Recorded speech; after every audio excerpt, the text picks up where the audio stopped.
I'm a 29-year-old female, and my partner is a 23-year-old female. We're back in her hometown visiting her family for about a week. It's a very small, isolated town in the middle of nowhere, and basically in the middle of the woods.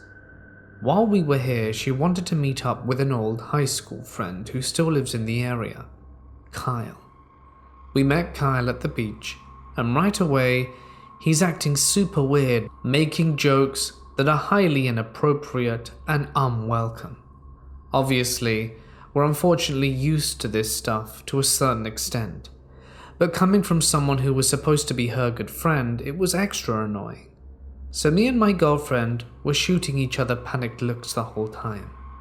Once he's out of earshot for a second, she says that she's sorry and that she's never seen him be like this before, and that we can make an excuse to leave. When he comes back, we tell him we want to get dinner at a local bar, but he just asks to join us. We felt awkward and ended up saying yes.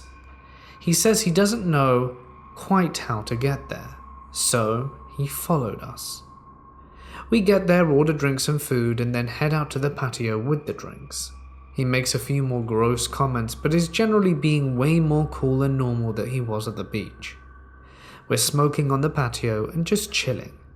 The food arrives, we finish it quicker, and here's where it gets really messed up. Halfway through my first drink, I'm feeling really tired, which makes sense as I've had a long day. I give my girlfriend that signal that I want to go, and she makes an excuse that we need to leave. He keeps trying to get us to come to his house. I've got some really good stuff, and you can meet my cats, blah blah blah. He's being really pushy. We keep saying no and making excuses, and that we need to check on her grandpa. So finally we get into the car and say goodnight. We've parked next to each other and walked up to the cars together while saying our goodbyes. When we get in the car, my girlfriend informs me that she wants to stay at the bar, but fake it like we're leaving because she doesn't want to chill with him anymore, understandably. So we're sitting in the car waiting for him to leave first when he signals for us to roll down the window. We do. He says his GPS is being funny, and can we lead him to the main road?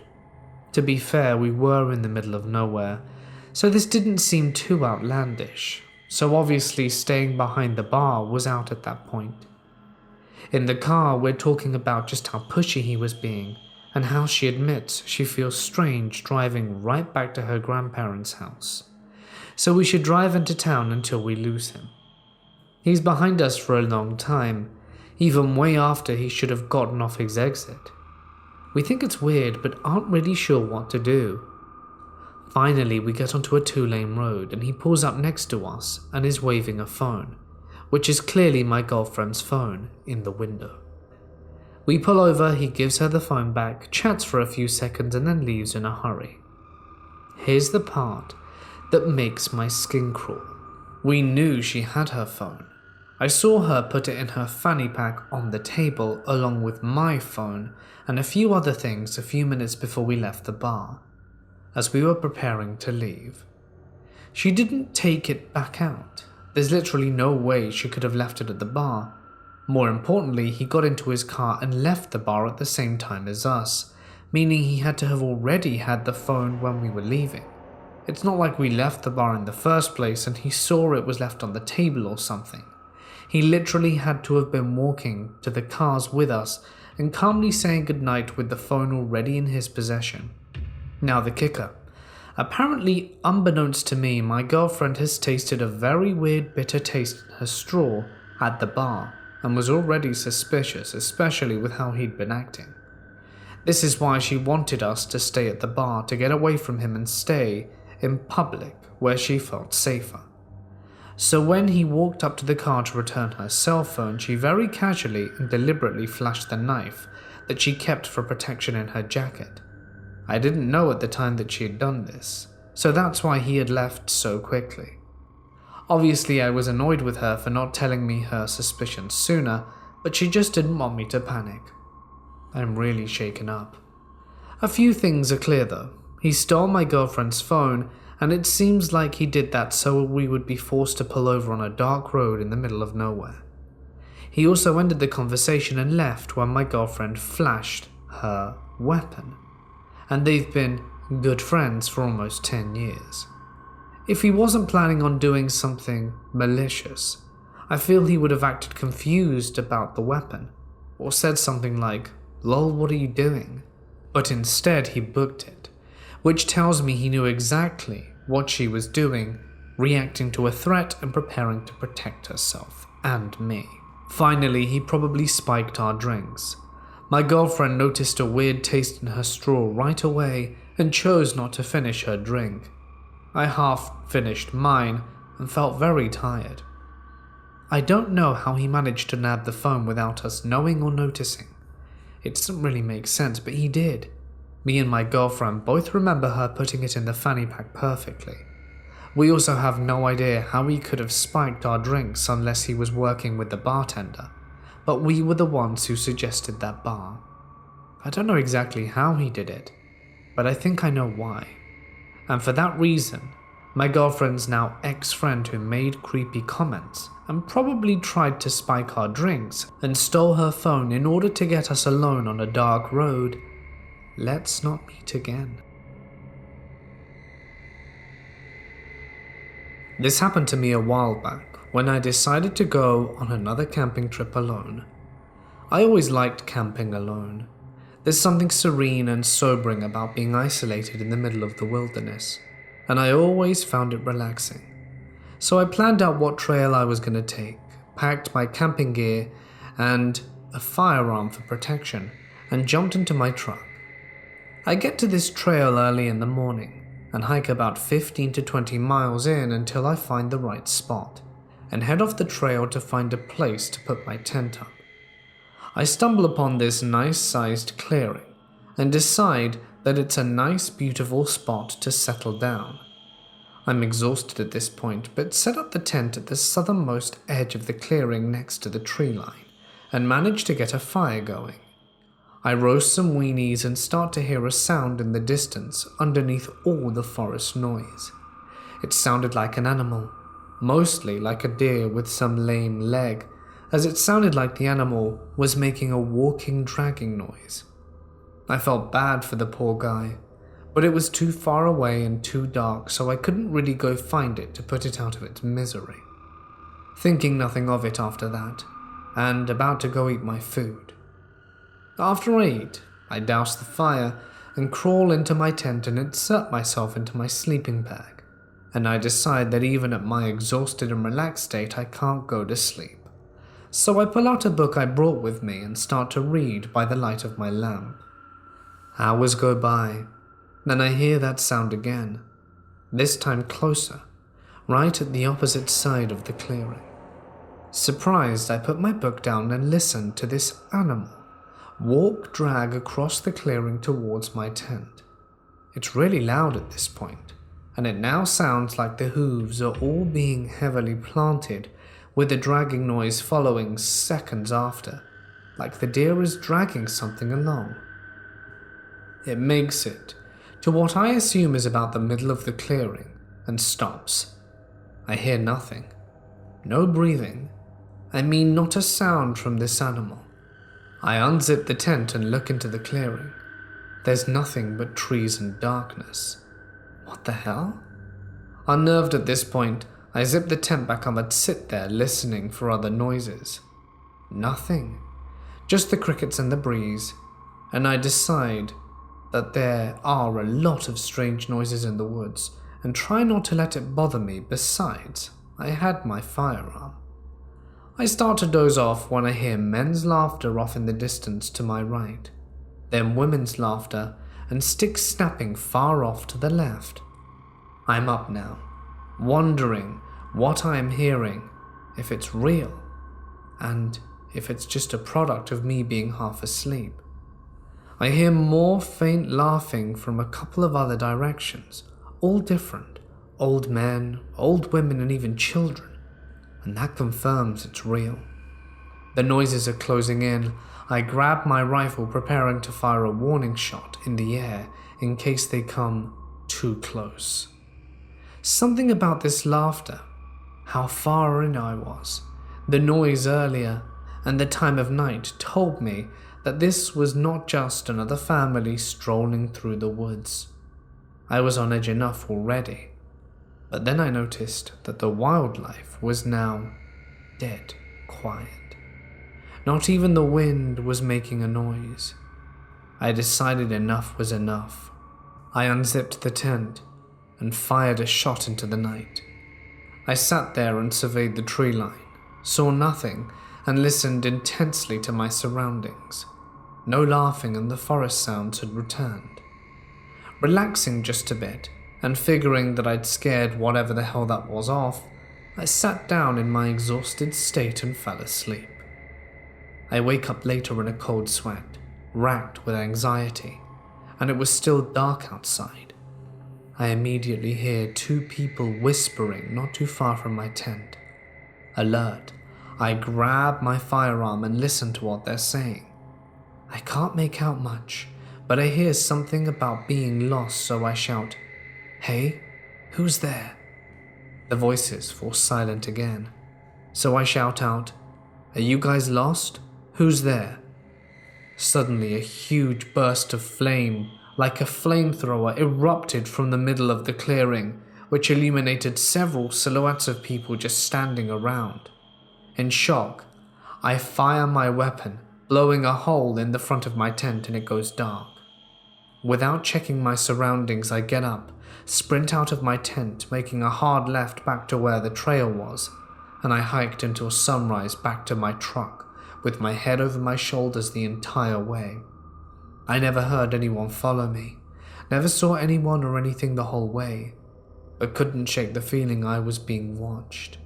After that, my enjoyment of camping alone left me, like I left all my gear in the woods that same night. This happened about a year ago. I was on Grindr looking for either fun dates or new friendships. For those of you unfamiliar, it's a social media app designed primarily for gay men. One day I was scrolling and received a new message from a guy called Brian. I took a look at some of his profile pictures, read his bio, and decided that I was interested. We started messaging back and forth, and he seemed to be really kind and charismatic, who really knew how to hold a conversation, something that's very hard to come by on the app. A few days went by and we eventually exchanged numbers, and he seemed nice enough.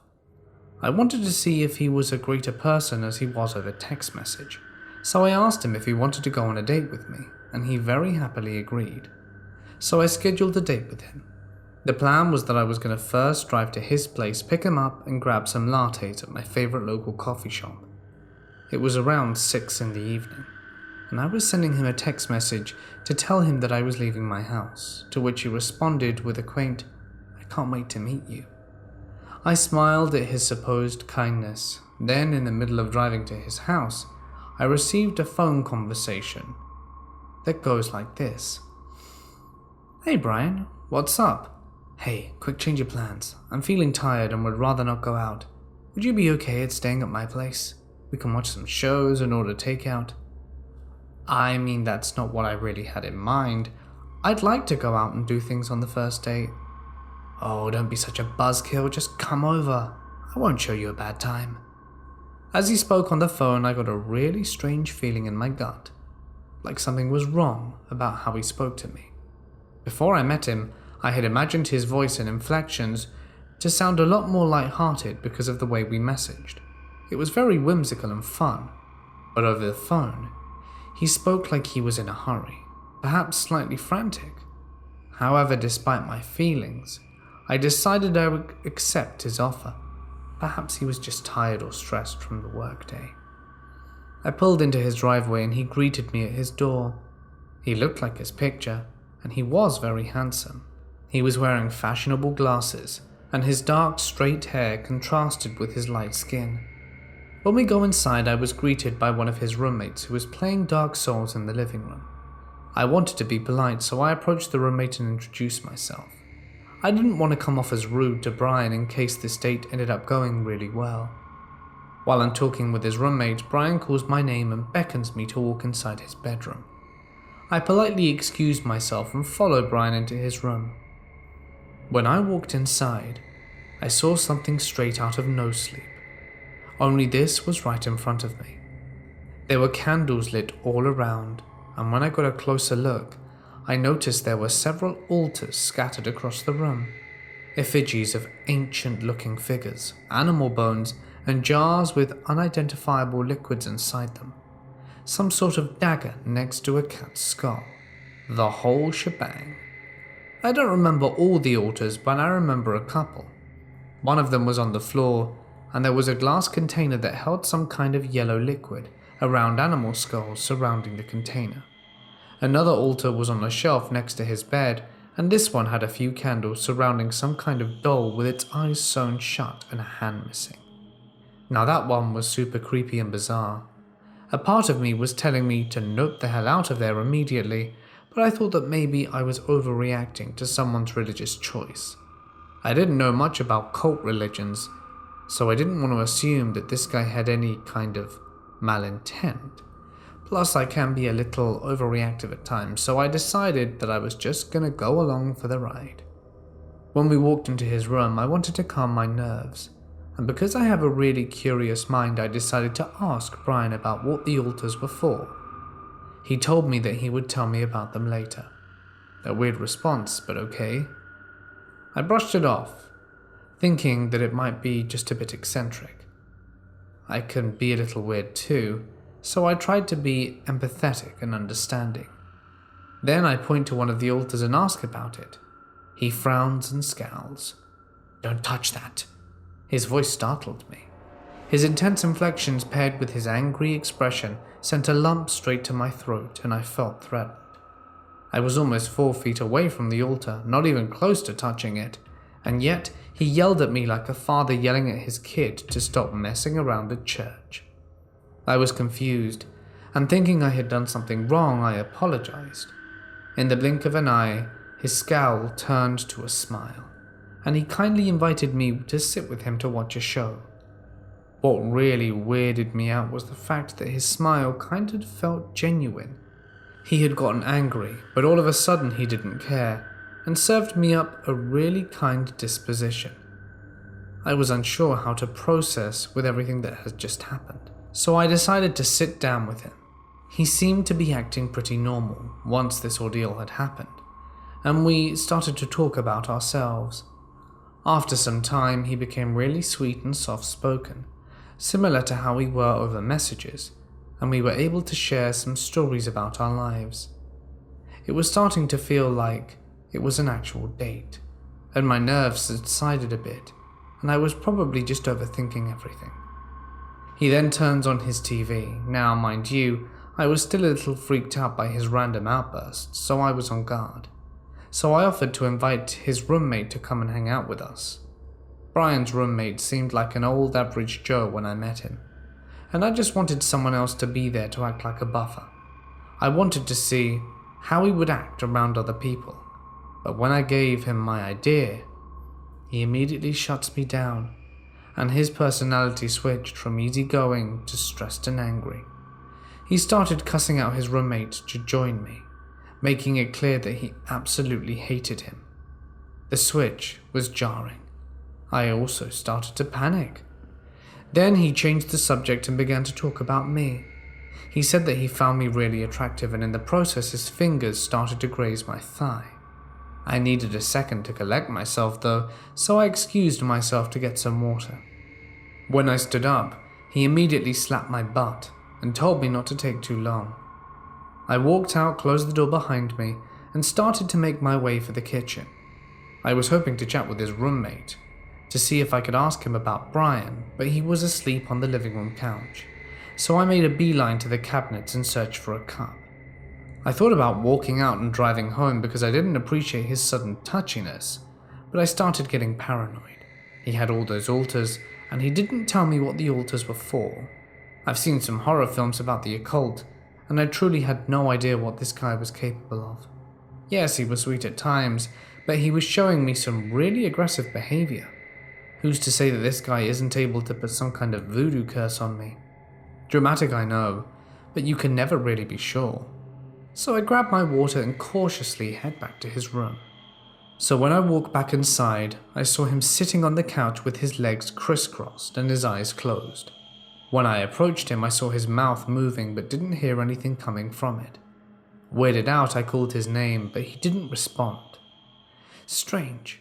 I called his name a second time and he opened his eyes, uncrossed his legs and went back to watching TV, without at all addressing what he was doing.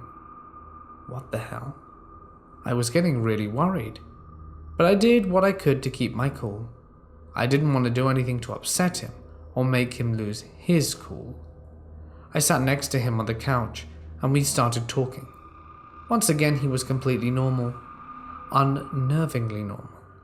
It's like I was in the same room with a real Dr. Jekyll and Mr. Hyde, except Brian was able to switch between the two seamlessly. I needed to do something. But what the hell was I supposed to do? I couldn't call him out because he might lash out in some way, but I also didn't want to stay because he was freaking me the hell out. I just stay, and I try to devise some kind of plan to get out of there without making him angry. At some point he gets up to grab his phone, and I thought I would try to dish out the same thing he did to me when I went to get water. Maybe it would release the tension that I was feeling. Maybe he'd like it, and I'd make him less aggressive. But regardless, I wanted to try something. I made my move and gave his butt a cheeky grab. Immediately he turned around, swatted my hand away and lunged at me. He had his hand curled up in a fist and he flung it towards my face. His fist was inches away from making a connection with my right cheek, but he stopped mid-punch. In that moment I saw that his eyes were wide open, and his facial expression was cold and emotionless. He was right in my face. My heart was beating so fast that I felt like I was seconds away from an aneurysm. He was looking directly at me, and my eyes started back. At that moment I felt like the prey to his predator. Then he uncurled his fist, put his icy hand on both sides of my face and started to squeeze. "You're so cute." He pulled me in and forced a kiss, and I absolutely did not want to kiss him, but I was paralyzed and couldn't will myself to push him away.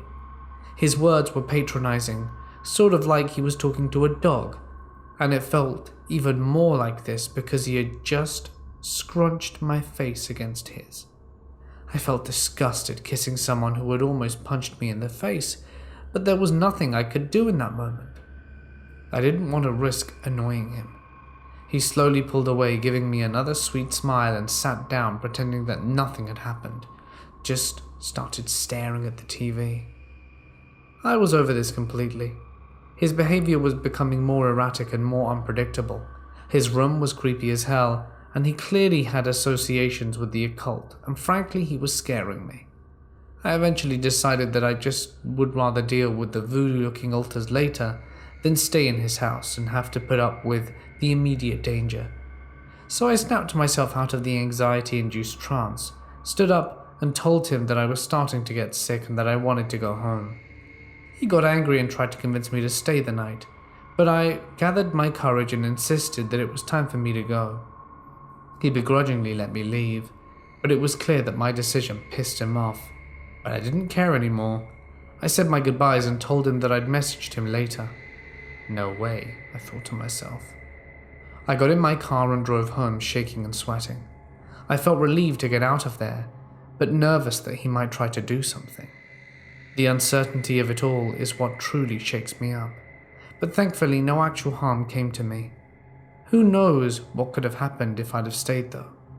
I blocked Brian's number as well as his Grindr profile, and even now I keep my own Grindr pictures private. I haven't heard from him since, but I still fear that he's going to try and come after me somehow.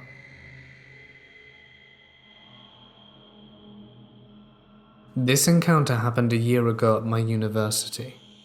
I went to college in Illinois, for clarification. Now I had a class in the late afternoon, and campus was very empty at the time. Most students took classes in the morning. I was the only one walking around campus at the time when two individuals approached me, asking me for some of my time. I'm a polite and well-mannered young woman, and I had some time, so I asked them how I could help. The individuals in question were Asian and dressed a bit controversially for the warmer weather, as this was September in Illinois. They were very friendly and had me sit down at a nearby table so they could explain their beliefs. Inwardly, I groaned and decided to feign interest until I could politely exit. Immediately, they asked me what religion I was. I replied that I was raised Roman Catholic, but no longer identified as such, and proceeded to rant on about how all other Christian religions had it wrong. God was their mother, and humans were once angels that sinned against God, so were condemned to the earth.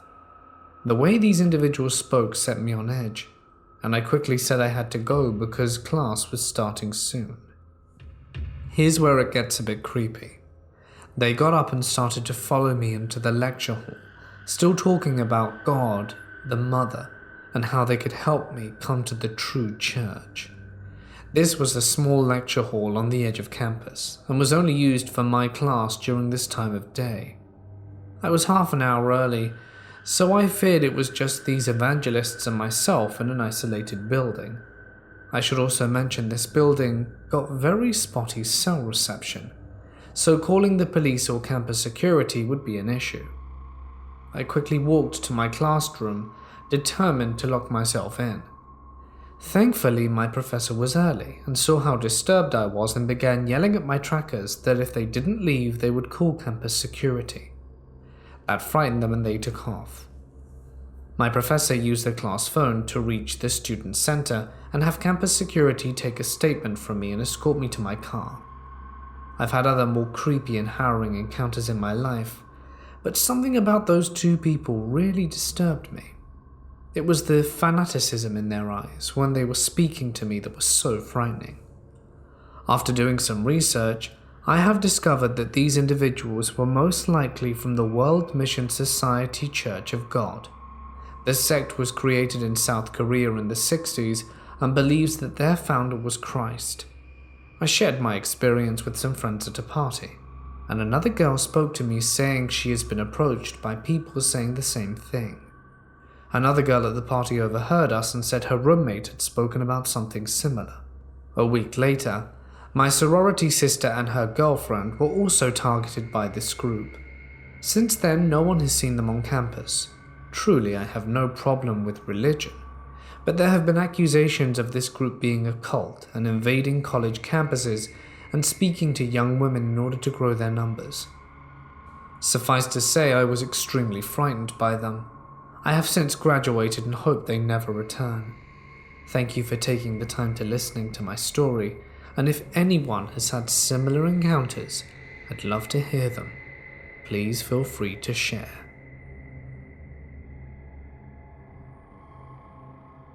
I grew up in a small town and could walk and play a couple of blocks from home, but only with the company of one of my older brothers, and later our family dog, a super protective Rottweiler mix when I was older. I was never allowed to leave the house by myself because my parents didn't want anything happening to me. There was a well-known neighborhood creep, probably 60 or so in age, that lived alone in a house on the street adjacent to ours. In the house next to his lived a couple that were good neighbors and great friends of my parents. Their name were the Smiths. They were about the same age as my parents and loved children, but they couldn't have any of their own.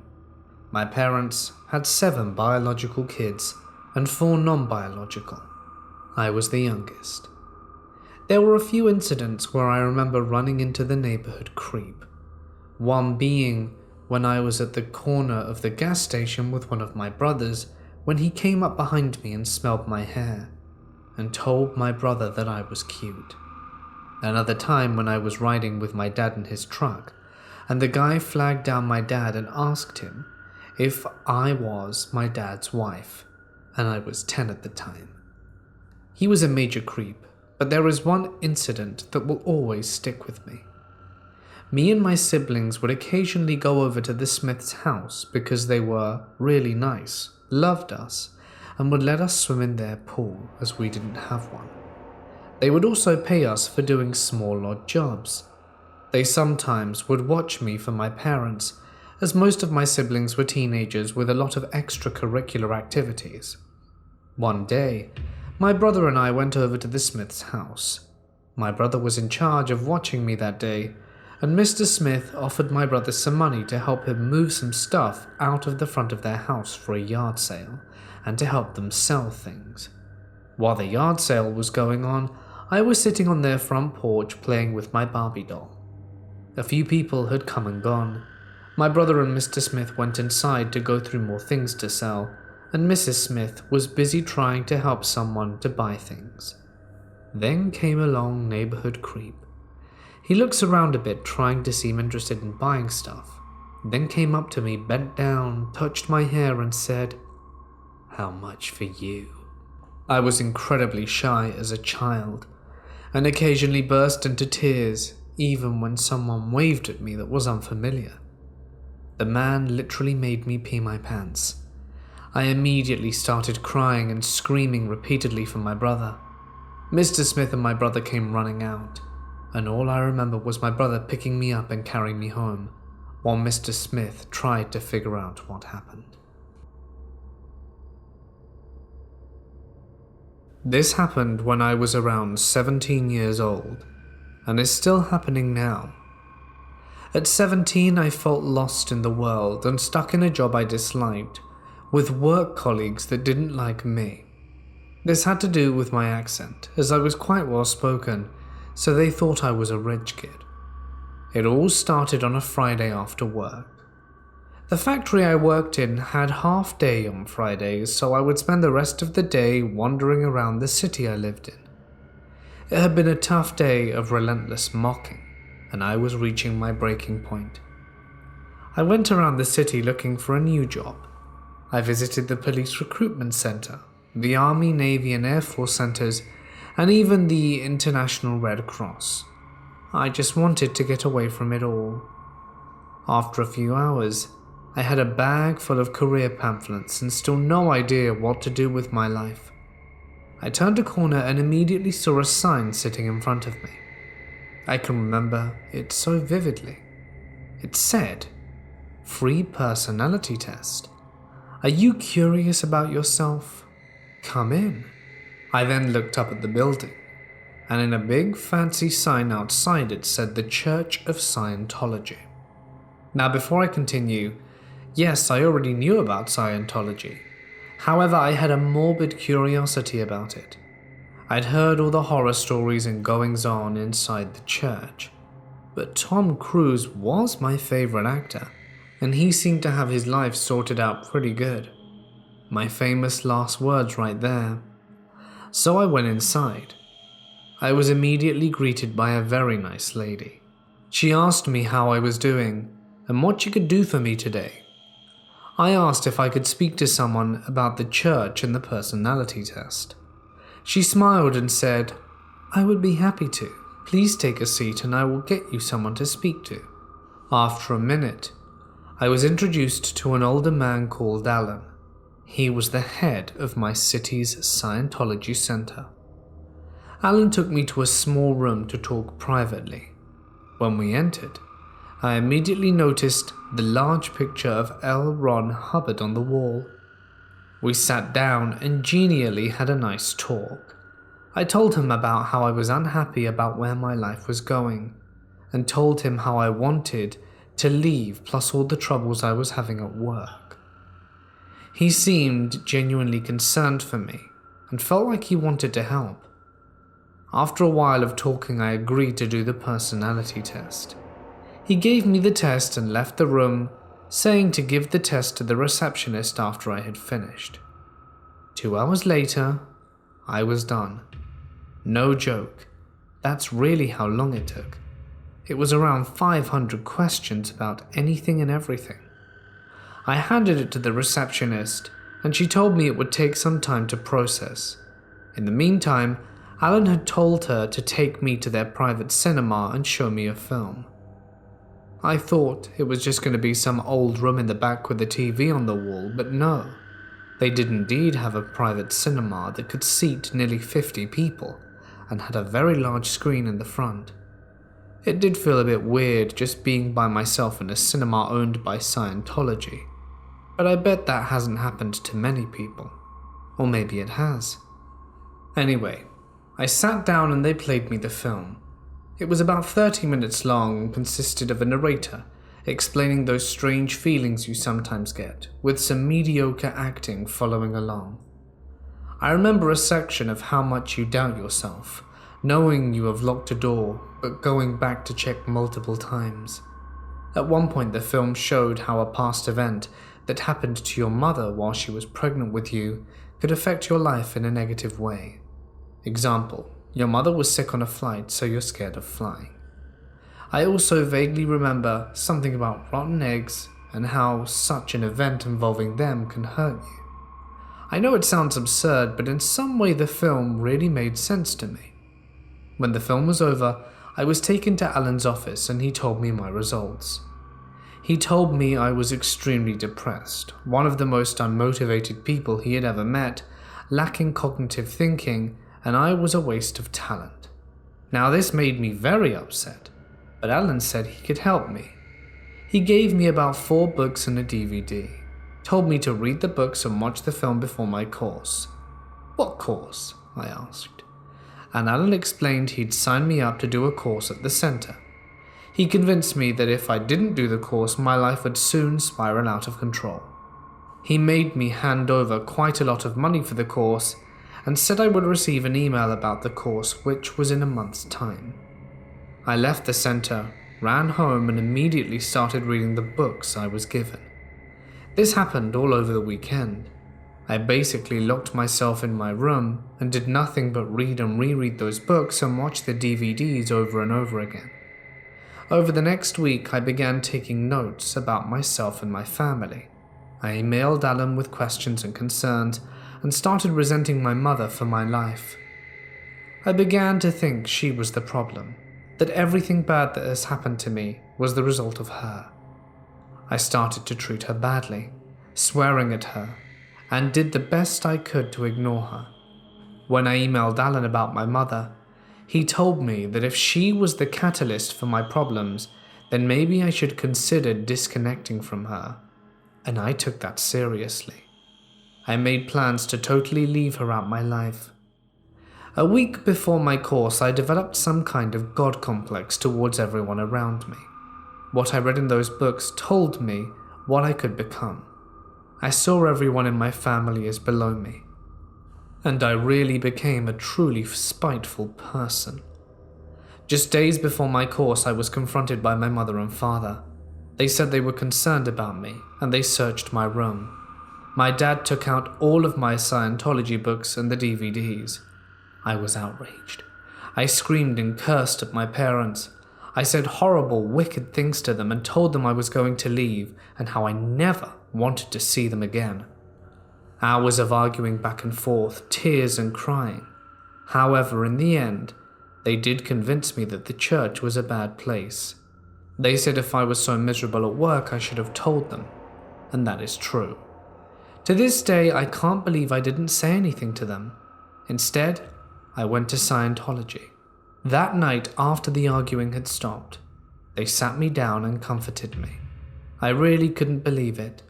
After the way I had treated them for the past 3 weeks, they still cared. The next day, I emailed Alan and told him I would not be coming back to the church. He quickly got back to me asking why, asking if it was my family and if I was being forced not to go. However, I ignored him. The emails I received in the next few weeks were mad. He told me stuff like I should leave my family now and I could stay at the church. He tried to convince me that it was all because of my mother. He even emailed me to say something along the lines of, he won't be surprised if he read in the papers that I was found dead by taking my own life. I'm very sure he crossed a line there, but I kept ignoring him. The strangest email I got was all in binary code. I used a binary code translator, but it came back as mixed up letters and numbers and none of it made sense. I eventually blocked him. However, it still hasn't stopped. About 2 or 3 times a year I will get an email from the church. It's either asking how I am or asking about my family. When I get them, I immediately block their email address because they just keep coming. It's always someone new saying they heard about my case and they were worried about me. The whole reason I'm sharing this is because I just got one of these the other day and thought I would make a good warning. Please, I beg of you, do not go to a Church of Scientology center. If they can make me into a spiteful degenerate in just a few hours, then what can they do with a person in a few months or a year? And if you're lost in life, sad or upset, then please talk to your family, friends, or a doctor. When you are down, don't let others make you into a monster. Take it from me. After this event, I got help, and I'm a happy, confident person now. Oh, and Alan, if you're hearing this, you made me into a monster. So for your sake, let's not meet again. Since almost a year now, at the end of August 2019 to be exact, I have moved to an apartment in a different city because my mother, who I lived with in my hometown, passed away from cancer. I have moved here with my long-term boyfriend and one other roommate, who has been a very good friend to both of us since before we had even started dating. We all absolutely love it here. The location is great. It's a 15-minute bike ride from my university and is located at a square with a grocery store, drugstore, lunchrooms, etc. So we pretty much have everything we could possibly need to survive within walking distance. However, after just a month of living here, someone has started to ring the doorbell at exactly 11:05 p.m. semi-regularly. Sometimes every day, sometimes every other day. Sometimes there's a week in between, and sometimes there's a couple of weeks in between. But it's always at around 11:05 p.m. And every single time, I get no answer each time I ask through the intercom who it is. Except for once, but I'll get to that soon enough. At first, I thought it were friends from one of the neighbors who accidentally rang the wrong doorbell. But after the fourth time I grew suspicious, and after more than those 4 times I started noticing that it always happened at either exactly or around 11:05 p.m. My boyfriend and roommate both work at bars, and so they work until very late and would usually get in at around 2 a.m. So each time it happened, I was always alone at home, and it started to really freak me out after a while. When I first told them about it, they kind of shrugged it off and said that it was probably a wrong dial, like I thought at first. But when I told them that it had happened so many times, and sometimes even daily, they didn't believe me and thought I was just a little paranoid and spooked.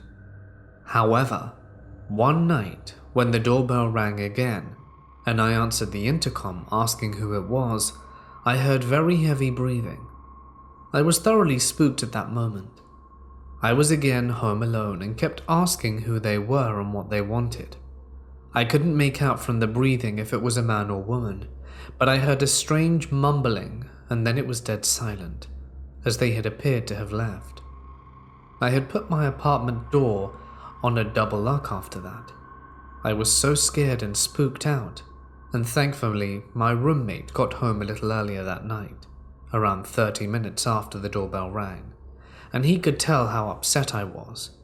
Now with the coronavirus, my roommate and boyfriend aren't able to work anymore, and they now also witnessed the frequent door ringing at 11:05, so they now do believe me, and I agree that it's very odd and creepy.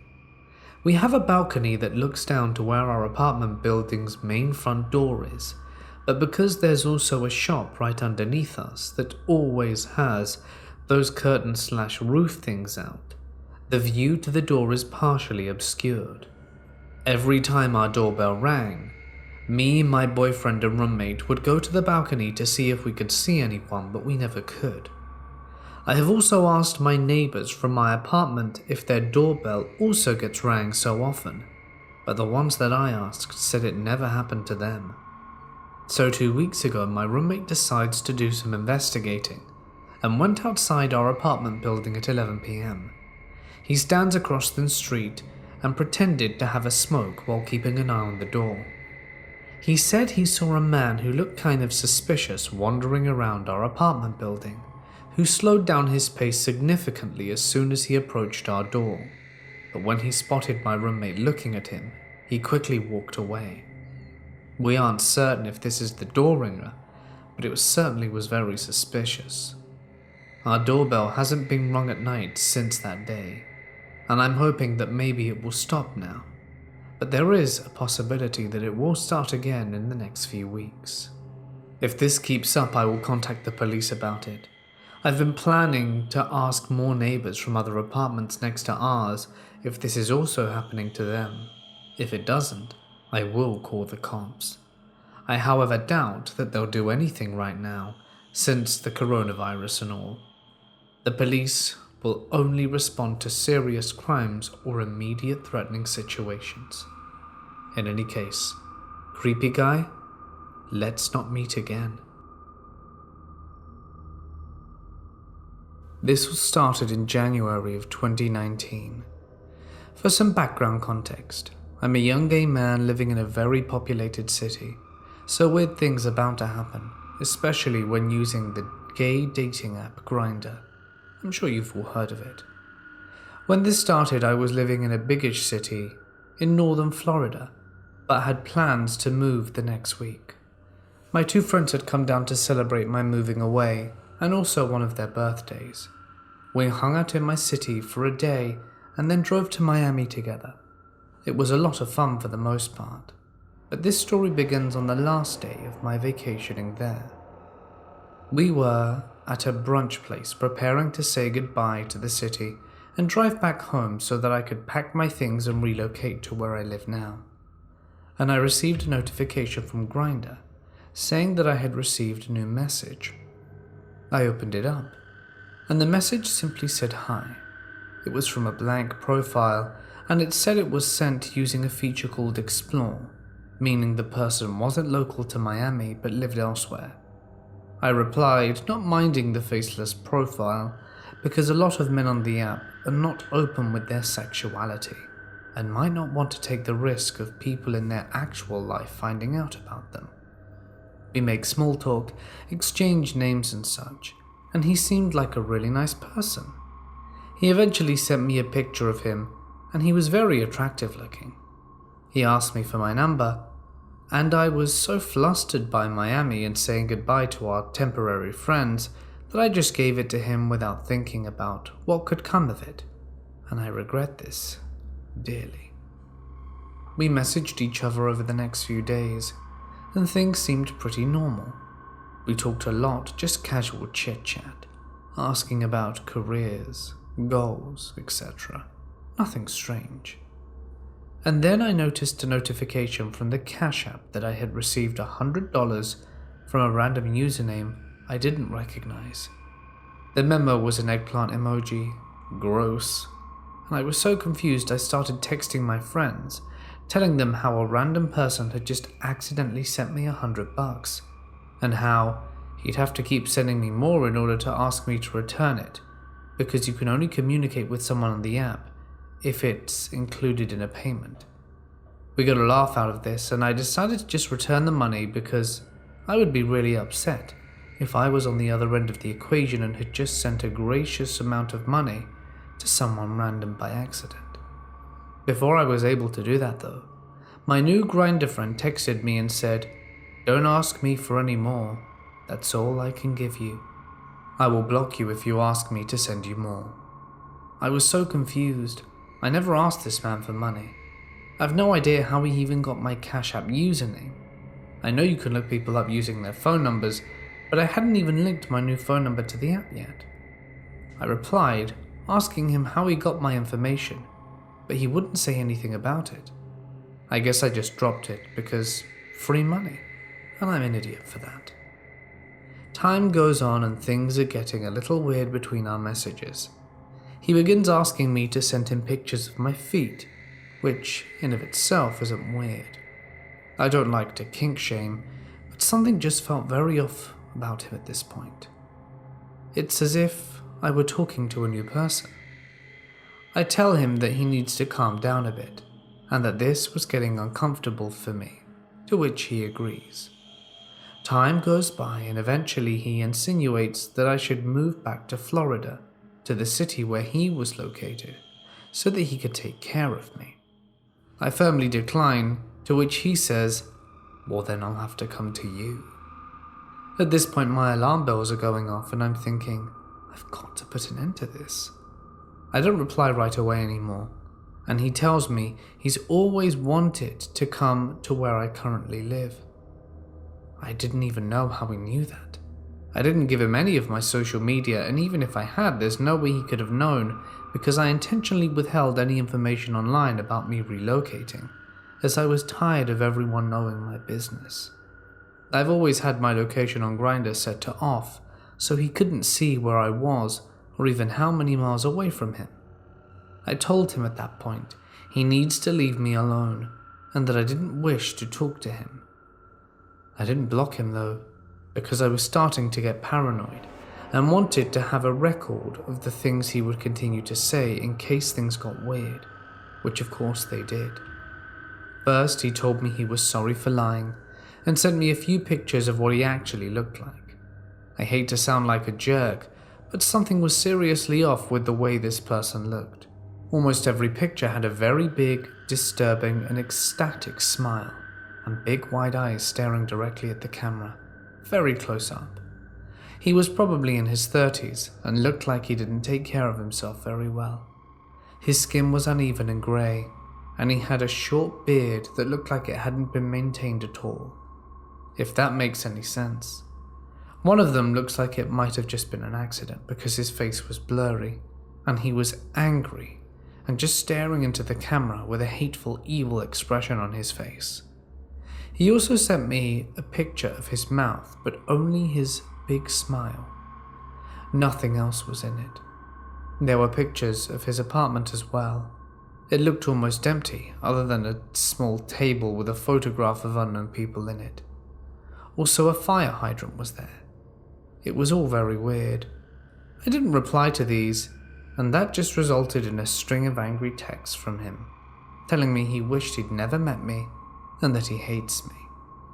Throughout all of the weird, uncomfortable, and filthy messages he sent me, there are a few exceptionally disturbing things. He sent me a link to his YouTube page, which I did end up viewing, and the videos were just him literally talking to himself and making jokes to himself.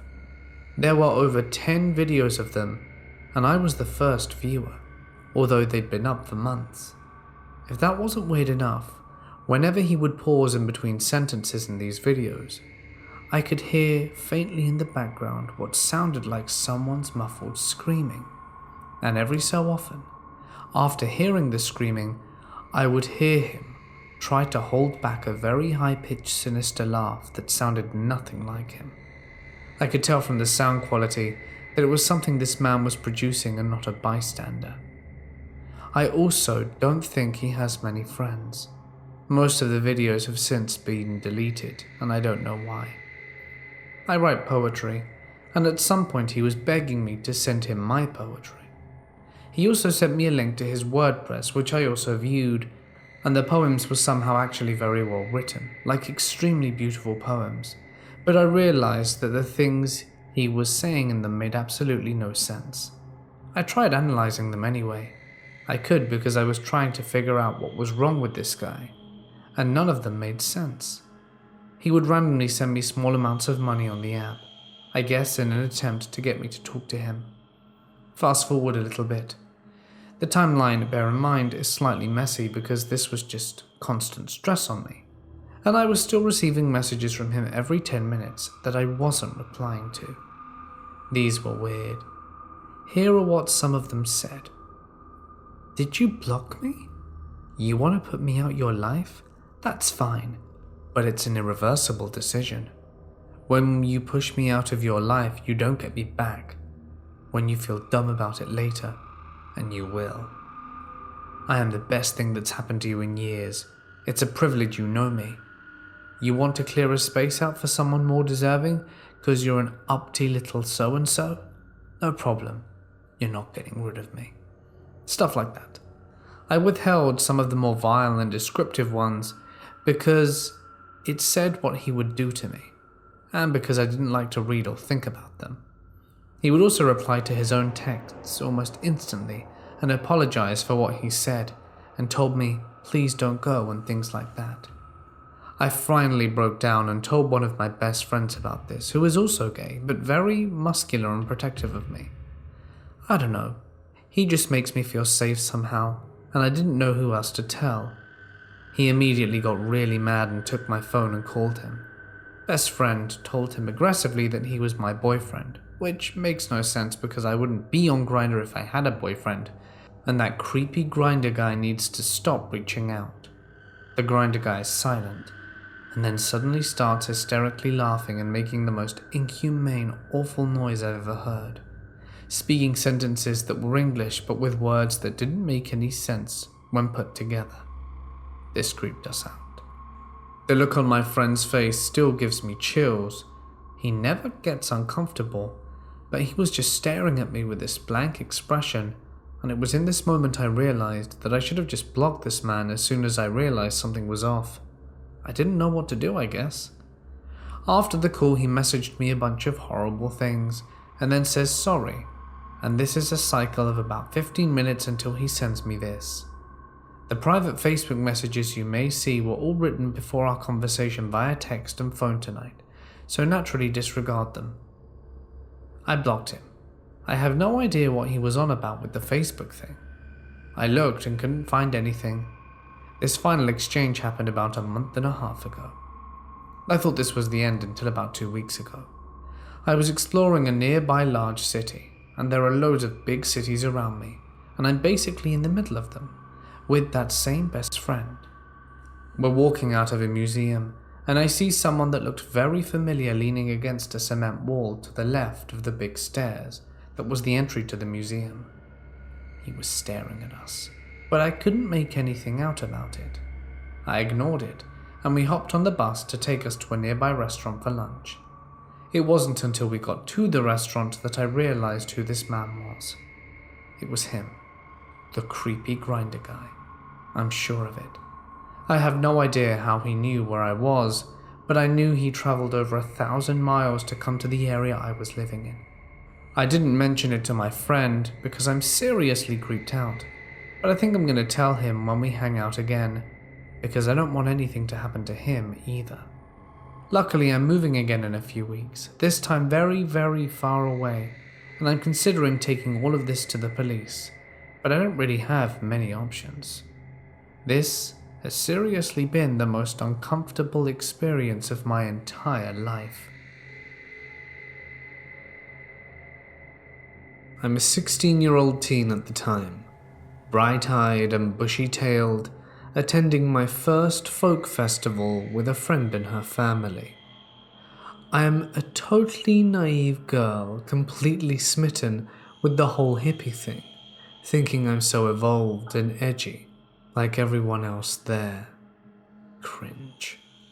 Dancing, music, attractive people, and an unspoken and assumed kindness, empathy, and trust amongst total strangers. Very anti-establishment and anti-individualistic mind frame, but also anti-stranger danger because love is everywhere, and everyone is connected and we are all valued and safe, blah blah blah, you know. I was separated from my friends at the time, and walked to the festival from the campground. A tall, slim man in a white robe approached me and started chatting me up. He was weird immediately, but it was also a folk festival. Weird is normal, and normal is weird, and I am an impressionable young girl desperately seeking approval. He told me I was beautiful and asked me where I was from, and I told him a small town an hour away and didn't say the name. He told me he was from the States and that his name was James in the Rain, and handed me his card.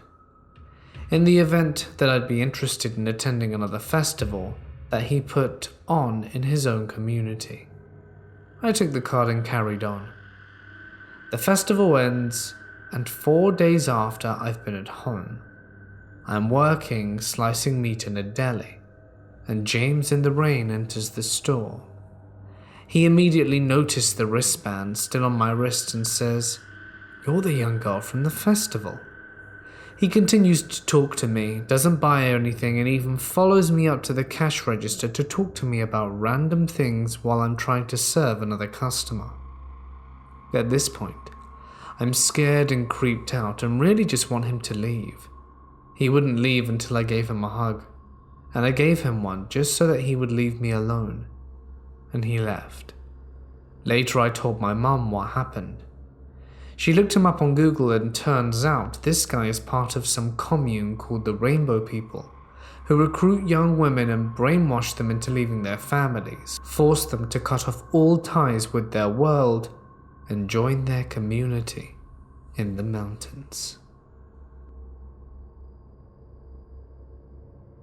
This happened back in 2016 on Christmas Eve night. We had just gotten back from my sister's and were sitting in the car for a few minutes. It was fairly cold. Keep this in mind. Also, side note, we had a bunch of cats, so at first we hadn't thought anything of it. We sat there for about 10 minutes and heard rustling. Not thinking anything about it, because of the cats, we blew it off. When not a minute later we heard it again. My mum just so happened to look up, and there was a bald man in a vest and shorts. My mum and I both had that uneasy feeling because of his choice of clothing. It was 32 degrees, and he's in summertime clothes. Very strange. My mum has her window cracked, and he was barely a foot away from our car. My mum yelled out to him and said to back away from the vehicle, which surprisingly he didn't. He continued to stand there and stare at us. My mum decided to try and scare him, so she yelled out to him that she was armed and would blow him away. She didn't have her firearm on her though. She definitely made sure he thought he did. He threw up his hands but continued to approach the car, so my mum threw her phone to me and told me to dial 911. I told the dispatcher what was going on, and she said she'd have the police there right away. My mother proceeded to try and run him down, but he went between two porches so that our car wouldn't fit. Finally, about half hour later, the cops show up and took our statement. The station, bear in mind, was literally down the road, and if he'd actually have tried something, I knew his intentions were ill-willed, even if he had run away. So I was very annoyed that cops took so long to show up. They stayed and looked everywhere for him, but it came out empty. My mum nor I slept that night, or finished opening presents because of the fear he would return. The police thought maybe he wanted to steal the gifts that were in the car, but we'll never know. The scariest part is months later, it came to light he had escaped jail. He was put there for assault, so who knows what he would have done to my mother and I.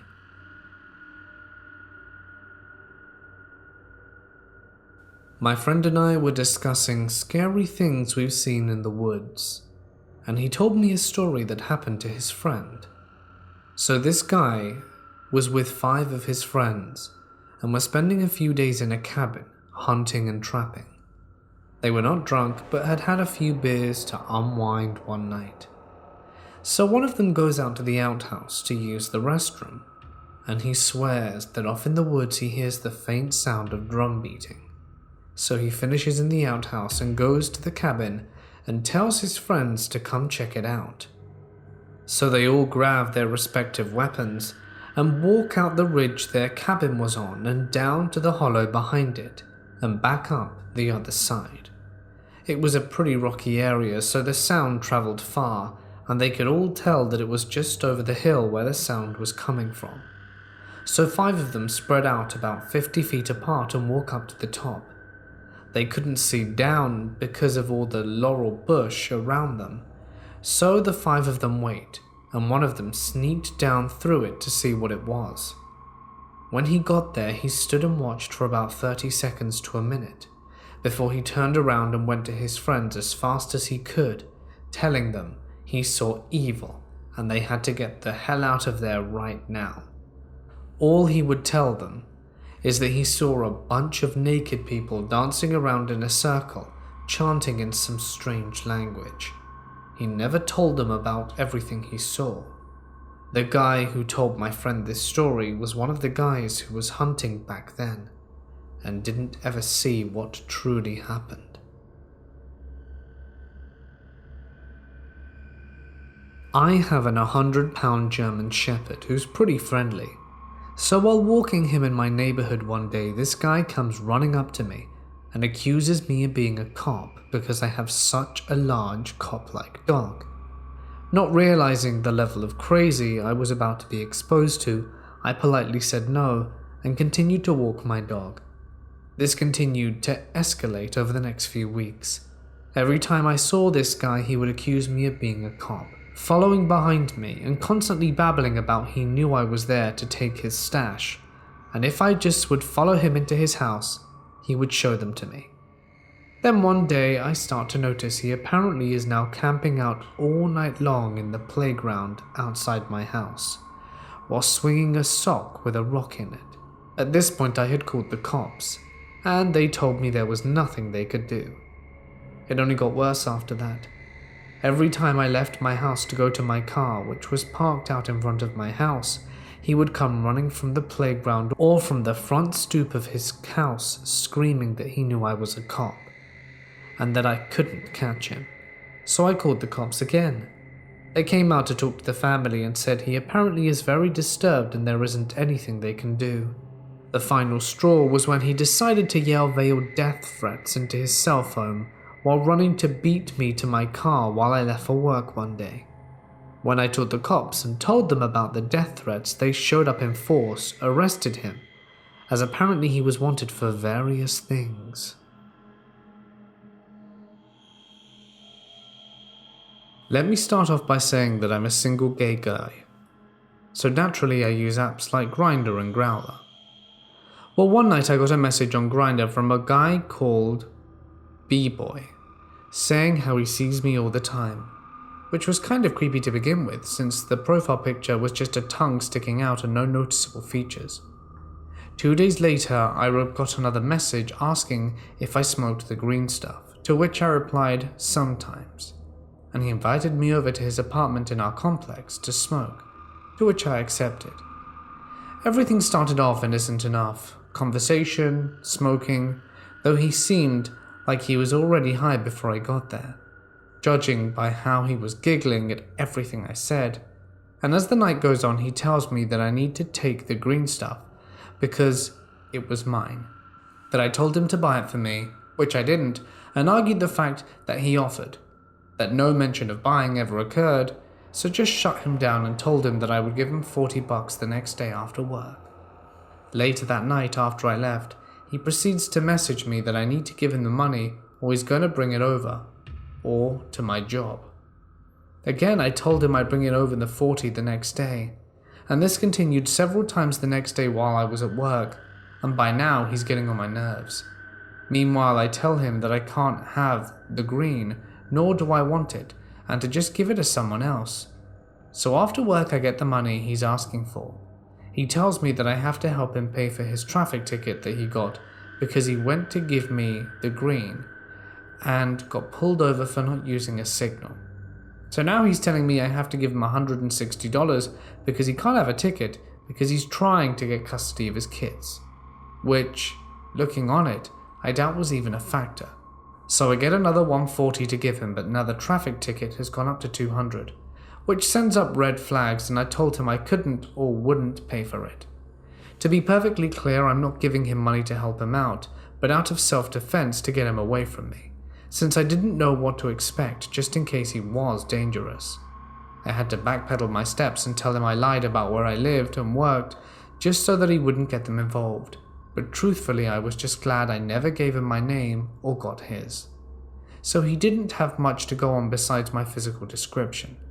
I was afraid that he would go looking in our apartment building asking for me, which is exactly what happened. I quickly hid in the bedroom closet while my roommate answered the door and told him they hadn't seen who he was looking for.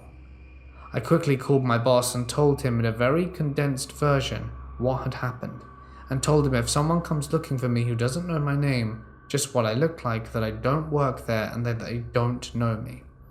Then I get a barrage of messages asking if I have his cell phone, from at least 5 different phone numbers, so I know they're all him, which is even more suspicious. I didn't reply to any of these, so eventually they stopped, but now I'm scared to leave the apartment except for work, because of that pushy stalker. Let's not meet again.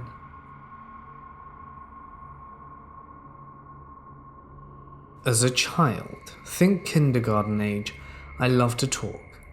If anyone had a question for me, I would gleefully give them way too much information. Most people found it endearing and would praise me for being so smart, which encouraged me a lot. My mum and I normally shopped at the market just a few minutes away from our house.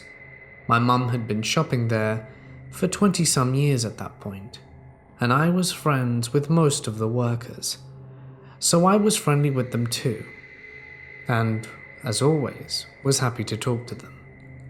Whenever my mum got distracted talking to someone, I, with the attention span of a 6-year-old, would wander around the aisle.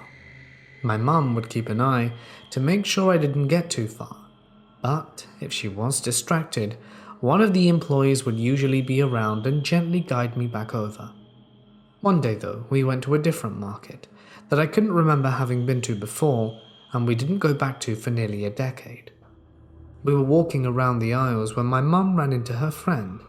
They started talking, and I, not realizing that I no longer had a store full of adults keeping an eye on me, started wandering around the aisle. My eye caught some colourful display, I think flowers or balloons or something, and I went over to look. Once I was satisfied with my inspection, I turned back to the aisle only to find that my mum wasn't there. Strange, that never happened before. I looked around a little, although not moving from my spot near the colourful display, since it was right near the registers and there were a decent amount of people nearby, which I'm now thankful for. As I was looking around, an employee came up to me. He was older than my sister, as she was around 12 or 13 at the time, and younger than my dad in his mid-40s, which was about the only way I could gauge age. Now I would say he was probably in his early to mid-20s. "Hi there," he said sweetly, in that tone you normally speak to kids in. I cheerfully said hello, actually stepping a little closer. "Are you looking for your mummy?" I say yes, happily explaining that I had last seen her talking to her friend and that I could normally find her easily when I wandered away, so I wasn't sure where she could have gone. "Does she leave you alone often?" "Not really. My older sister was normally with me if my mum wasn't. She was 12 and she was super mature, so if my mum had to leave me for a bit, she knew I'd be okay, and she never left us alone in public, just at home if she needed to run somewhere. And my dad was at work a lot, and didn't come back until late usually, just if you were wondering." "Where do you live?" "Well, wouldn't you know it, I'd even learned my address. We just learnt how to mail a letter in school, and even took a little class trip to the mailbox on our school corner to send them out. I know how to write my address now, and I knew how to say it. Do you want to hear it?" "Of course you do." I know kids are naive, but I was downright dumb. I was diagnosed with diabetic colorblindness 2 years later, otherwise known as red-green colorblindness. Makes sense, as I was totally blind to all the red flags. "Where do you go to school? Who picks you up?" "Well, I go to the local elementary school. I don't know the address though, sorry, but I knew what street it was on because I walk the sidewalk from my mum's or daycare sitter, depending on the day. So I see the street sign a lot since I'm usually waiting for a while to be grabbed." Do you like animals? Do you like puppies? Dogs scare me, cats scare me, pigeons scare me, fish scare me, flies scare me.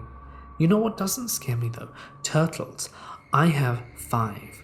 No dogs that might bark or bite if someone drops the house, like our neighbors does. The dogs are always behind the gate though, so they don't scare me a lot.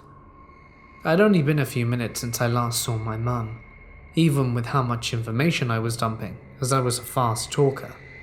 But I was starting to get a little antsy, not because I was uncomfortable speaking to strangers, but because I had skipped lunch that day, specifically to con my mum into letting me get a bagel from the store next door, which was why we were at the market in the first place. My mum was holding onto the bagel to make sure I didn't try and eat it too fast to choke, which I had done several times in the past. I wanted my bagel, and while I liked talking to this grown man who made me feel smart and was oh so interested in my life, I loved bagels more. Plus, if I caught my mom when we were near the bakery section, I might be able to use my charm and cuteness to get a cookie. So I gotta find my mum now. Oh, well, I'll walk around with you to help you find her. You want to lead me through the market you work at, where you can easily bring me to the back room, meat locker, or any number of places? Sounds good. That's when I heard it. Ozzy. I look around to see my mum, the relieved look on her face slowly change into something more anxious. I smile happily and wave over to her. She immediately grabs my hand, and I can tell she wants to chide me, probably for leaving the aisle, but she seems more occupied on the man in front of me. Before I can even open my mouth to introduce him, or remember that I never got his name, he quickly says he's glad I found my mum, and he needs to get back to work, and practically runs to the back of the store. My mum puts her hand on my shoulder and looks me in the eye, her expression a lot more worried now. "What was he talking to you about?" she asks, her voice more serious than I'd ever heard. "Can I have my bagel?" My mum opens her mouth, pauses, and goes into her purse to hand me my bagel. Between bites, I happily tell her about the conversation and everything I remembered, my age, grades, pickup schedule, likes, dislikes, and my literal address. My mum gradually became paler, then became red with anger. She brought me over to the manager, and I don't remember much about that conversation. I got a cookie, I remember that pretty well. It was shaped like a watermelon, which was apparently far more important to me than paying attention to what was being said. The police weren't called. We went home, and my mum told me I wasn't allowed to walk around the store anymore. No more talking to any strangers, even if they worked at the store we were at, unless she was with me. If I ever saw that man again, I was to run away, to find someone I knew and ask for help. If all else fails, to scream at the top of my lungs just like I would when a fly would land on me. God, insects are creepy.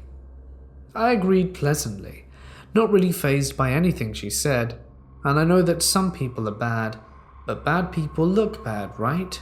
They talk mean, they look scary and try to grab you. This guy didn't, so he wasn't bad, was he? But if my mum was saying it, then I'd listen. And I'd better enjoy that cookie because we weren't going back to that store ever again. In exchange, I can get a donut once a month from our annual store. When I was around 12, our school had a safety assembly, and we're talking about the shady things adults do to get kids close, and a very watered down version of what they most likely wanted. And I'm sitting there, listening, and suddenly realize, oh, if my mum hadn't found me, something bad might have happened. If not in the store, then in front of the school. And if not in the front of my school, then my home.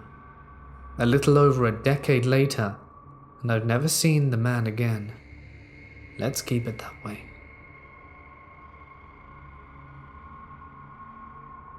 My brother-in-law's dad told me this story.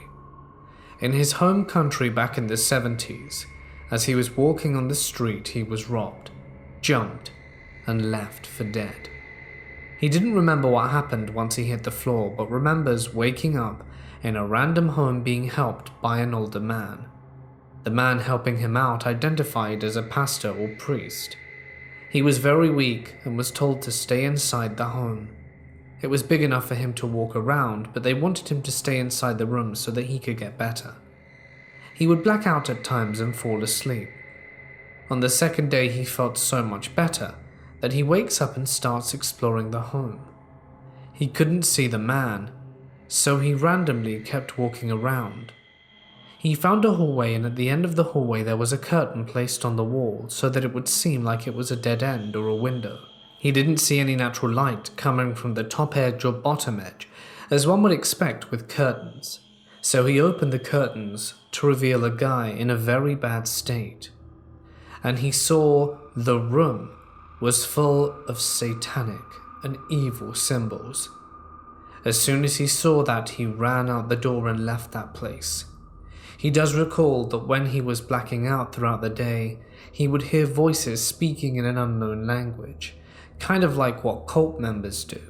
He probably would have been next in whatever that cult was planning to do. He was so glad he got away.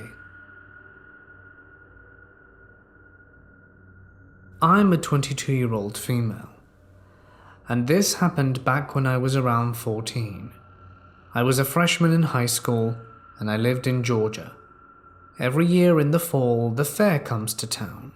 They have fun rides, booths where you can win prizes, and really good fair food everywhere. I usually go with my family, but this year I was going to meet up with my boyfriend and hang out with him and his friends. I arrive with my family and text my boyfriend to meet up. When I find him in the crowd, he pulled me aside and broke up with me. What a place to get dumped, right? Anyway, this was the end of the world to my 14-year-old self, and I definitely didn't want to return to my family. I was all alone and decided to sit down at a picnic table and cry. I had my head down and nobody was around me until this man approached. This man was older, 50 to 60-ish, a white, overweight male, stereotypical carny-looking worker. He sits down at the table I'm at, right next to me, and starts asking what's wrong. Now, I was a late bloomer, so when I was 14 I probably looked closer to 12. Being so upset, I told him that my boyfriend had just broken up with me. He puts his hands on my shoulder and tells me that he was sorry, and he would never dump me if he was with me. I didn't reply. He then tells me that he runs a booth over in the furthest corner of the fairground, and if I went to that booth, he would give me a free stuffed animal. He told me the type of booth he ran, but I can't remember what it was. Something like the water guns or something. He pointed me to where the booth was, which ended up being a really secluded corner.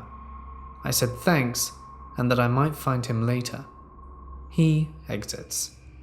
I get myself together, wipe the tears up, and go find my family again.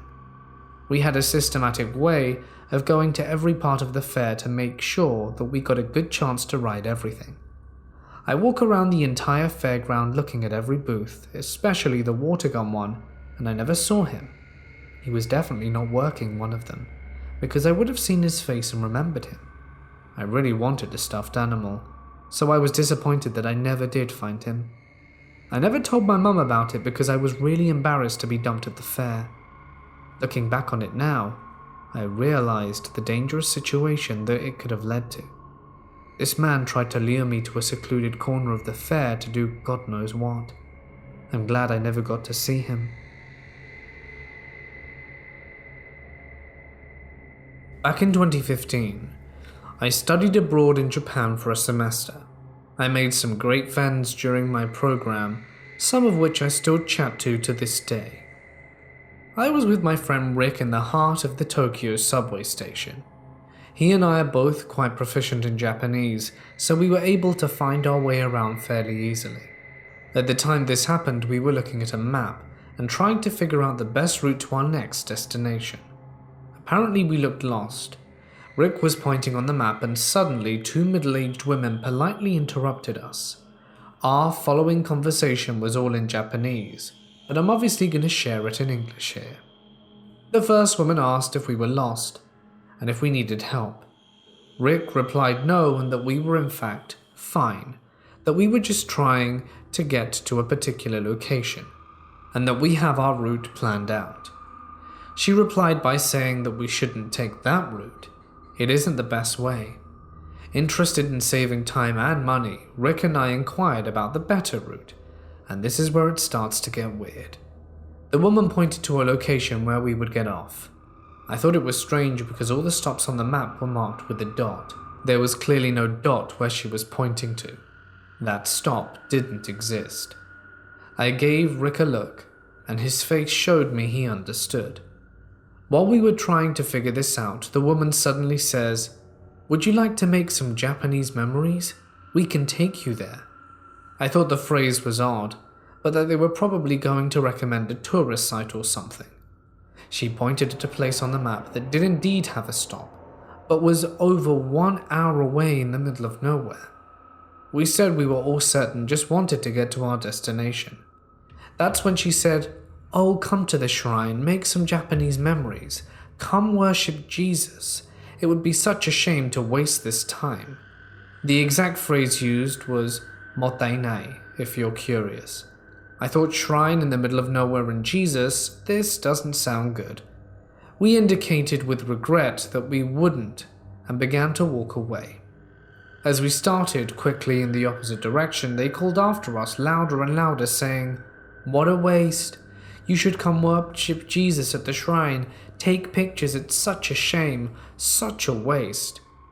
When I returned home to my host mother, I told her about it, and I said I thought they were part of the Japanese New Religion groups, which are fringe religions that have formed in recent times that are usually conglomerates of other religions and usually resemble cults.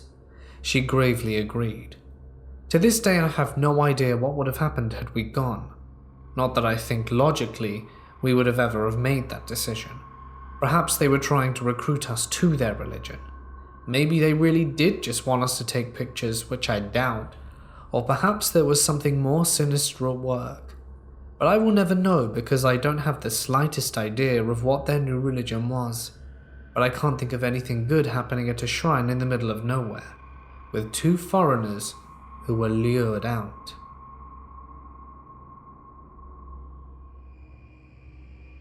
This happened to me around Halloween of 2018. After work I visited friends, and after I went home around 3 a.m.-ish, and the bus I take to Burnaby, which is right next to Vancouver, is a long commute, about an hour bus ride. So after 5 minutes and bored, I decided to just check Grindr. After a while, some random guy in his 40s started messaging me with creepy things that he wanted me to come over, to which I replied continuously that I wasn't interested. I should also mention this creepy guy was on the bus and wearing a Chucky costume that did not help with the creepy vibe. I was getting annoyed at the dirty messages, so blocked him. I also saw a lot of people getting off, so I assumed he wasn't on the bus until I hear this creepy voice telling me, "Don't act like you're full of yourself. Come over and we'll have some fun," as he is walking towards my seat. So I proceed to tell him to get lost, and that I'm going back home and he needs to stop. "I'm coming over if you don't want to come to my place." At this point, there was still about 20 minutes left for the bus ride. My phone battery was close to dying, and only drunk girls sitting at the front, so I went and sat close to the driver.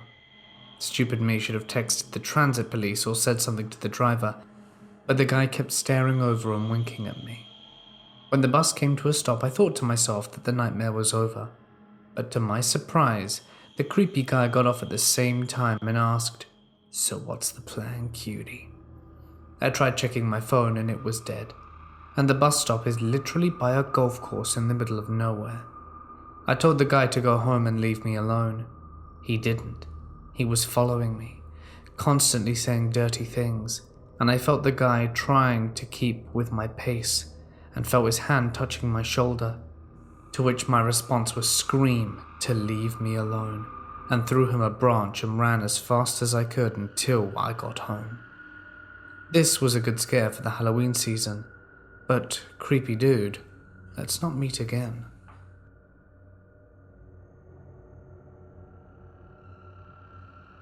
My mother, my sister and I had a day out a few cities over, so we were all generally in a good mood as we walked by some vandalized buildings to get to the back of the car.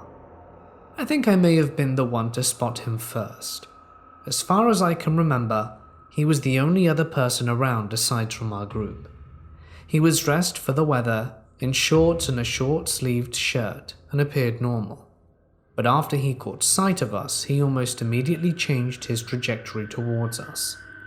I felt my mother stiffen slightly from where she stood beside me as he approached. Even if the memory wasn't slightly foggy from the passage of time, I still wouldn't be able to make out the things he said.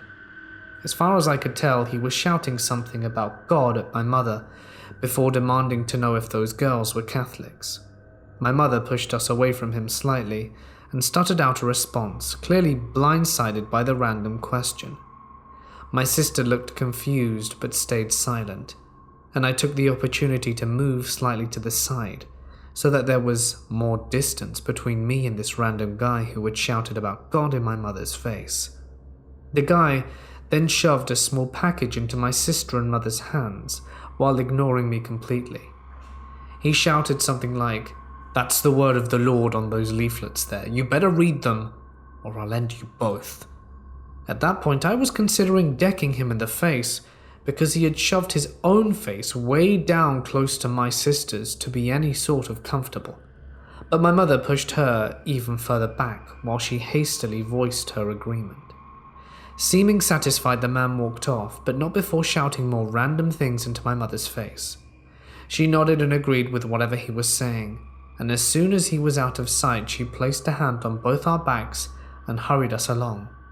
I remember thinking at the time that the things he had given them were clearly not leaflets, and I was proven right when my mother stopped walking after, and we were a good distance away and opened hers. She recoiled and abandoned it and got my sister to do the same. My mother thought it was tobacco, but my sister said it looked more like a particular hair. For being screamed at in her face by a random guy, she was rather nonplussed about the whole thing. As we were leaving the car, our mother caught sight of the same guy having an argument with another man. My sister and I both looked, and we got to bear witness as he climbed on top of a car and started stripping. Needless to say, we didn't stay there long after that. I got an Airbnb in Fort Worth at what seemed to be a spiritual retreat. We arrived to a padlocked gate with cameras, and the lady who opened the door had no shoes on. Looking around, there was furniture and overgrown shrubbery everywhere. The main house was dilapidated with rotting wood. We went inside and they asked me and my girlfriend to sign waivers. This was the first red flag. We then walked out of the house to where we would be sleeping. While we walked through the compound, we saw other people that seemed somewhat normal, also without shoes. Our bedroom was an old RV near the back of the property. The RV was collapsed at the front, and they had tried to cover it up with a bedsheet. After trying to reason why the situation was okay, me and my girlfriend decided to look around to make sure it wasn't as sketchy as we were making it out to be. During our walk, we saw these long wooden boxes that had strange labels on them. I was getting very cult vibes from the people there as well. Some of them seemed entranced. Then a little girl came up to us with no shoes and started talking to us. The conversation was friendly at first, but then it took a turn. She then said something extremely creepy that horrified both of us. I don't even want to mention the comment. At first I thought she was being sarcastic or joking, but she kept following us and talking about pretty messed up stuff, and that's when we knew we needed to get out of there. I told the lady that me and my girlfriend wanted to get dinner in town, so if she could open the gate for us and let us out without arousing suspicion.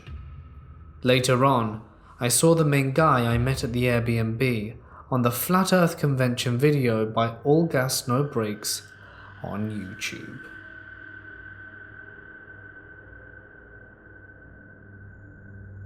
For background, my family moved to the countryside from the city when I was about 7, and I'm 21 now.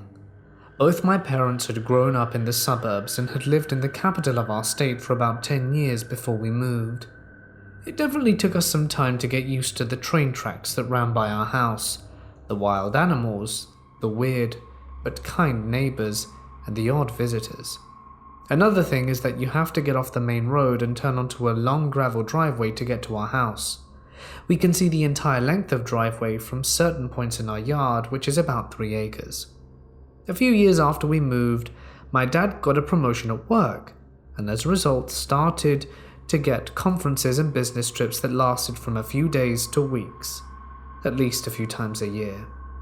My mum felt very nervous about being home alone with 2 young kids.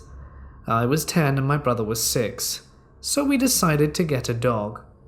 We knew we wanted a big dog, but something that would be gentle with my brother and I. After a few weeks at looking at shelters, we took home Rocky. He was 9 months when we took him home, and already pushing 70 pounds. We believe he's a German Shepherd mixed with some northern or mountain breed. We aren't sure to this day, but he's a massive red-colored dog with a long black muzzle and ears, a fluffy tail that he carries over his back, and a white stripe up his nose. It wasn't long until he was 100 pounds and an absolute force to be reckoned with.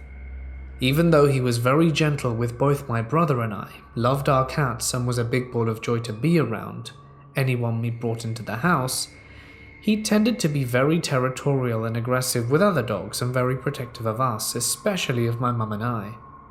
Once the electric company came to do work on the telephone poles on our property without telling us first, and after 20 minutes they finally had to call us because Rocky had trapped them in their truck and was jumping up and barking at their window. I doubt he would have really attacked them if they'd have left their trucks, but it was more than enough to make them think twice. This protective instinct came in very, very handy one day. It was summertime, my dad was at work, and my mum was home with my brother and I since she was a teacher and off for the summer with us. My mum was working in our garden, and my brother and I were playing close by with Rocky watching over all of us. Rocky all of a sudden sounded the alarm, throwing his head up in the air and barking as he makes a deep woo-woo noise. I looked up to see a dirty white pickup truck off the main road into our driveway. This wasn't necessarily alarming at first, as people sometimes used our driveway to turn around when they got lost. But the white pickup slowly ambled up our drive, and I could see something strange in the bed. It was lumpy and discolored, but I couldn't really tell what it was until he pulled all the way up to our house, where our other cars were, and honked the horn to get our attention. It was meat. Giant red chunks of meat with some limbs of various animals still attached. It was the creepiest thing I'd ever seen in my life. Just a grizzled, scraggly man in his early 50s driving a pickup truck full of meat in the southern July heat. I immediately just got a really bad vibe from the guy, and I remember my mum telling my brother and I to go inside, and we did, but watched out the glass door. Rocky had surprisingly been quiet at that point, but was now next to my mum, and she had her hands around his collar. The guy rolled down the window and asked my mum if she wanted to purchase some quality meat. My mum said no, and to never visit our property again. Instead, he went on about the different types of meat and asking how much we wanted: beef, venison, pork, etc. My mum asked him to leave again, but instead he decided to get out of the nasty white pickup. As soon as his feet touched the ground, Rocky went ballistic, barking and snarling. This finally made the guy stop. He looked at Rocky, looked at my mum and asked, "Does your dog bite?" My mum, deathly serious, replied, "Only if I tell him to." The guy took one more look at Rocky, and I'm guessing decided not to mess with the giant snarling beast, got into his truck, backed up, and headed back down our driveway. I don't know if he was just trying to sell the meat or what, but apparently he'd been around to our neighbors who also had just gotten a really bad vibe from him. We'll never know what he was really doing with those giant slabs of meat in the bed of his pickup truck. Maybe he was just a weird guy out to sell some sketchy meat. Maybe he was looking for something else, but we never saw the meat man again. Rocky is still kicking it, by the way. He's almost 15 and completely deaf, but he's still out on the yard on summer days, watching over us.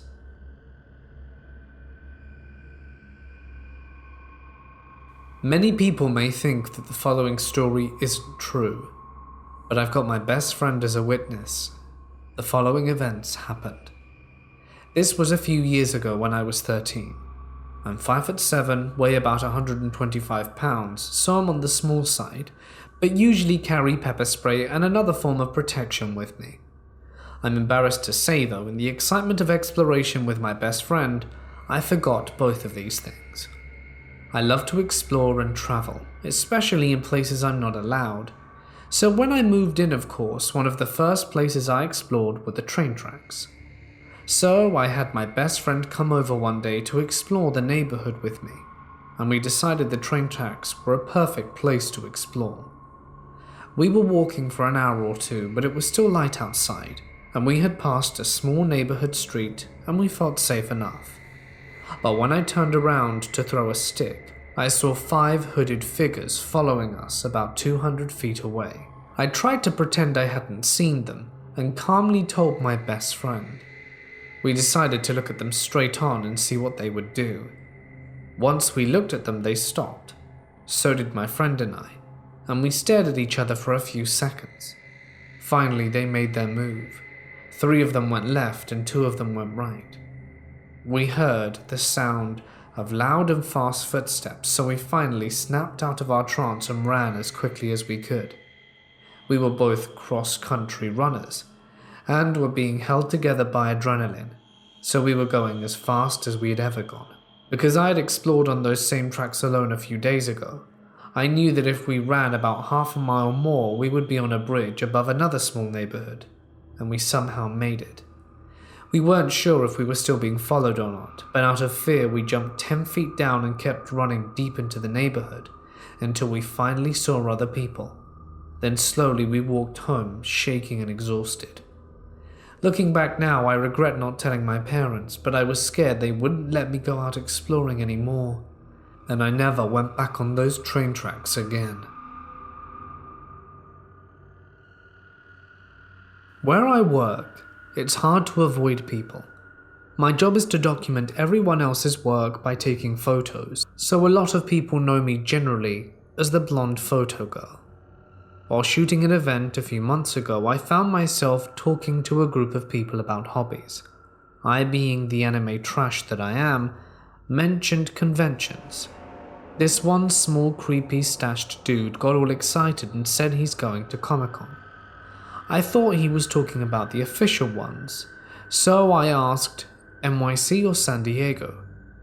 He said some random town in Ohio, and I said, well, it's probably not an official Comic-Con, and he got really flustered about this and proceeded to follow me around, just saying over and over it's a real Comic-Con. At this point I'm annoyed as hell.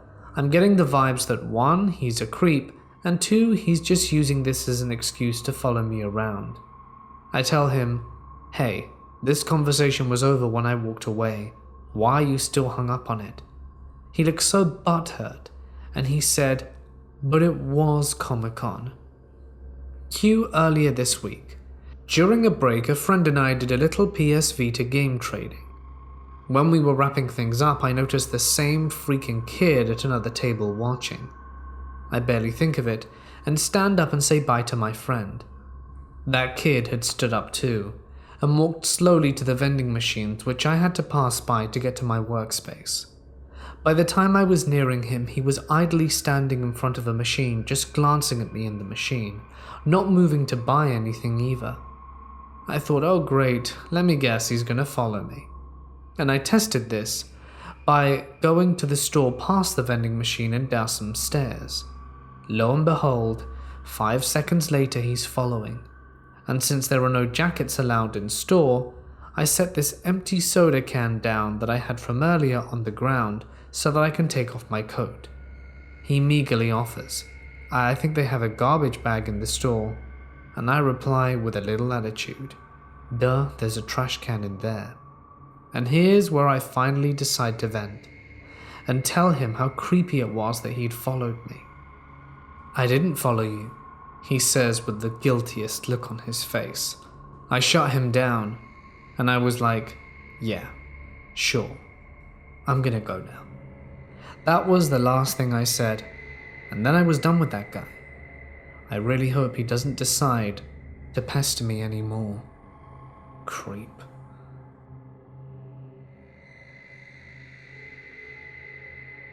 I'm going to take you back to the 1st of October 2019. I'm getting on a train to head home on the afternoon, and the train is nearly full, and probably a few minutes after getting into my seat, a young woman about my age in her early 20s sits next to me, probably due to a lack of space. For the first 30 minutes it's uneventful, with no interaction between us. An elderly couple gets on the train, and she offers up her seat. I offer to do the same so they can both sit together, and the elderly couple thank us for the offer but decline and sit on the stairs. It's a large double-decker train, you see. I get up to go to the bathroom and return a minute later. She has moved to the window seat where I sat and offered it back to me. I said it wasn't necessary, but she moved back to her original spot anyway, and I moved back onto the window seat. She then uses this as a pretense, I think, to start a conversation with me, and complimenting me about my willingness to give up my seat. We then begin to talk about our respective days. Innocuous enough. I was at a conference/convention for my job, and she was heading out to visit family. Claims to have lived in the area in the past. Now, she ends up asking where I'm getting off. I tell her, she says she's also getting off there, and asks how long until we arrive. I give her my guess and tell her I usually don't catch a train myself, so it may not be perfect. We keep talking about relatively innocent stuff. We exchange names. I won't mention names out of respect for her identity regardless. And she eventually asked me where I worked, and I told her that I worked as a computer technician at a school. I told her it was a Catholic school, as an important detail to my role. With that, she uses that as a pretense to talk about religion, and asks if I participate in any religious functions at the school, and tell her that no, I don't actively participate in them, and tell her that I'm religiously agnostic. But I also mention I was raised Catholic and went to a Catholic secondary school. She then claims to have been an agnostic herself a few years ago until she found Jesus and let him into her heart, which she claims helped her a lot with her mental health issues that she was having, as I myself suffer from some conditions. At this point, I'm just curious about her story. I will generally humor anyone, then I like to hear people's experiences and point of views as long as it's not directly hostile to a group of people. I listen to her harp on about it while she asks me the occasional question about me, like what worries me about life in general, and during this time she gives me a pamphlet, and we continue discussing seemingly innocent conversation about religion until I have to interrupt her as we approach the station we were meant to get off at. She asks to do a prayer on the bottom left image on the front pamphlet, and I oblige her and do it partially out of curiosity as I haven't done one in a long time. Before we part ways, she asks for my email. I tell her and she punches it into her phone. We then hug and part ways, and a few days later I receive an email basically asking how I was and if I'd read the pamphlet and all the other stuff. After a little digging on the web, I noticed that the website linked in the pamphlet, activated.org, the one that was in the email as well, is affiliated with the Family International, a religious cult that is into some shady stuff. I was just in disbelief and shocked. I'm questioning on whether to reply to her email and quiz her about it. If I do, well, I'm kind of scared. But holy hell, she tried to recruit me into a crazy cult. and I hope I won't cross paths with her again.